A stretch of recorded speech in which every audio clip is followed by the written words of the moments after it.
Hello everyone, welcome to back my channel. তো আমি আজকে তোমাদের সাথে শেয়ার করতে চলেছি ভীষণই কিউট একটা কেকের ডেকোরেশন। আশা করবো ভিডিওটা তোমাদের অবশ্যই ভালো লাগবে। তো ভিডিওটা পুরোটা দেখো, স্কিপ করো না। তো সবার প্রথমে এখানে আমি 1.5 পাউন্ডের একটা স্পঞ্জ বানিয়ে নিয়েছি। আর আজকের কেকটা অবশ্যই এগলেস কেক নয়, এটা ডিম দেওয়া কেক। তো আজকের কেকটা অর্ডার করেছিল আমারই একটা ছোটবেলাকার বান্ধবী। তো সে আমাকে জানিয়েছিল যে তার মেয়ের 5 বছর জন্মদিন উপলক্ষে একটা ইউনিক সুন্দর ডল কেকের ডেকোরেশন বানিয়ে দিতে হবে। নর্মালি যে ডল কেকগুলো হয় সেরকম বানিয়ে দিলে চলবে না। আর কেকের কালারটা হবে হোয়াইটের সাথে স্কাই কালারের কম্বিনেশন, আর ডলটা পিঙ্ক কালারের চাই। তার সমস্ত রিকোয়ারমেন্ট মাথায় রেখে আজকের এই কেকটা আমি বানানোর চেষ্টা করেছি। আর আজকের কেকটার ফ্লেভার ছিল বাটারস্কচ। তো সবার প্রথমে কেকের স্পঞ্জটাকে সোক করার জন্য বাটারস্কচ ক্রাশের সাথে জলটাকে মিশিয়ে নিয়ে স্পঞ্জটাকে সোক করেছি। তোমরা চাইলে এখানে অবশ্যই সুগার সিরাপ অথবা নর্মাল জলও ব্যবহার করতে পারো। আর এই কেকটাতে অ্যাজ আ ফিলিং হিসেবে আমি ব্যবহার করেছি বাটারস্কচ ক্রাশের সাথে বাটারস্কচ ক্রাঞ্চ। আর এই দুটো জিনিস যদি কেকে অ্যাজ আ ফিলিং হিসেবে দেওয়া হয় তো কেকের স্বাদ কিন্তু অনেক মাত্রায় বেড়ে যায়। আর এই কেকের স্পঞ্জটাতে আমি অবশ্যই কালার ব্যবহার করছি। তোমরা চাইলে কালার ব্যবহার করতে পারো অথবা স্কিপও করে যেতে পারো। আর আমি সবসময় চেষ্টা করি স্পঞ্জে একটুখানি কালার অ্যাড করতে, যাতে কেকটা কাট করার পরও ভেতরের লুকটাও যাতে অনেক সুন্দর লাগে দেখতে। তবে অবশ্যই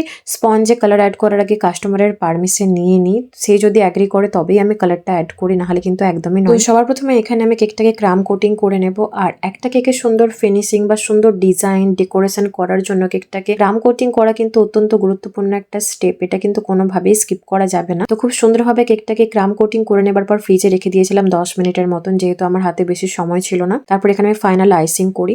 আর এখানে আমি 2 রকম কালারের ক্রিম নিয়ে নিয়েছি, একটা হচ্ছে হোয়াইট আর একটা হচ্ছে স্কাই। আর এখানে স্কাই কালারটা অবশ্যই আমি বেশি ব্যবহার করিনি, যতটা লাইটের উপর রাখা যায় ততটাই চেষ্টা করেছি। কারণ স্কাই কালার হাতে স্টেইন ছাড়ে, শুধু স্কাই কালার বলবো না, রেড অ্যান্ড ব্ল্যাক কালারও হাতে প্রচন্ড পরিমাণে স্টেইন ছাড়ে। তো সেই সমস্ত কথা মাথায় রেখে কালারটাকে অ্যাড করো। তো আজকের কেকটার ফ্লেভার ছিল বাটারস্কচ। কেকটার ওয়েট ছিল 1.5 পাউন্ড, কিন্তু কেকটাকে ডেকোরেশন করতে করতে প্রায় 2 পাউন্ডের মতন হয়ে গিয়েছিল। আর এই কেকটাতে মানে টপার অনেক কিছু আমি এক্সপেন্সিভ ব্যবহার করেছি। তো সবকিছু মিলিয়ে কেকটার আমি দাম নিয়েছিলাম 1000 টাকা। তোমরা তোমাদের লোকেশন অনুযায়ী টাকাটা কম অথবা বেশিও নিতে পারো। আর তারপর আমার পক্ষে যতটা পসিবল ঠিক ততটাই দিয়ে কেকটাকে ক্লিন করে নেওয়ার চেষ্টা করেছি। আর যতটা তোমাদের পক্ষে পসিবল হবে ততটাই কেকটাকে একটা সার্ভ ফিনিশিং নিয়ে আসার চেষ্টা করো। এতে করে কেকের ডেকোরেশনটা অনেক বেশি সুন্দর লাগবে। তো তোমরা চাইলে কেকের বর্ডারটা এরকম প্লেনও রেখে দিতে পারো, বাট আমি এখানে একটা স্ক্র্যাপার ব্যবহার করেছি। স্ক্র্যাপারের ডিজাইনটা ভীষণ ভালো লাগে দেখতে। তোমরা চাইলে নর্মালও রাখতে পারো অথবা স্ক্র্যাপারের ডিজাইনটাও বানাতে পারো। আর তারপর এখানে ফক্স বল নিয়ে নিয়েছি। এগুলো হচ্ছে নন এডিবল, খাওয়া যায় না, শুধুমাত্র ডেকোরেশন পারপাসে এই জিনিসগুলো কেকে ব্যবহার করা হয়। আর তারপর নিয়ে নিয়েছি একটা স্টার নজল, তার সাহায্যে আমি কেকের বর্ডারটা এরকম ভাবে ডিজাইন করে নিচ্ছি। আর যেহেতু আমাকে বলা হয়েছিল যে হোয়াইট অ্যান্ড স্কাইয়ের উপরেই কেকটাকে রাখার জন্য, তো সেজন্য এখানে আমি অন্য থার্ড কালার কিছু ব্যবহার করিনি। তোমরা চাইলে এখানে তোমাদের পছন্দ অনুযায়ী যে কোনো কালার যে কোনো নজল ব্যবহার করতে পারো। আর তারপর নিয়ে নিচ্ছি স্মল সাইজের একটা রোজ নজল, আর তার সাহায্যে আমি এরকম ভাবে গোলাপ বানিয়ে নিচ্ছি। আর গোলাপ বানানো কিন্তু অত্যন্ত সহজ। আর এখানে আমি স্প্রে কালার ব্যবহার করেছি। তোমরা চাইলে অবশ্যই ক্রিমের সাথে ডিরেক্টলি কালার মিশিয়ে নিয়েও গোলাপগুলো বানিয়ে ফেলতে পারো। আর এখানে আমি পিঙ্ক কালারের স্প্রে ব্যবহার করেছিলাম। আর দেখতেই পাচ্ছ কত সুন্দর লাগছে গোলাপটা। আর এই গোলাপগুলো আমি কেকের একদম সাইডে বা কেকের একদম নিচে লাগিয়েছি। আর তারপর নিয়ে নিয়েছি এখানে একটা সুন্দর কিউট ডল। এটা নন এডিবল, খাওয়া যায় না। আর একটা ছোট নূরের স্টার নজলের সাহায্যে আমি হোয়াইট কালার ক্রিম নিয়ে কেকের বর্ডারটা এরকম ভাবে একটু জিগজ্যাগ টাইপের ডিজাইন বানিয়ে নিচ্ছি, যাতে কেকের টপটা একদমই খালি খালি না লাগে দেখতে।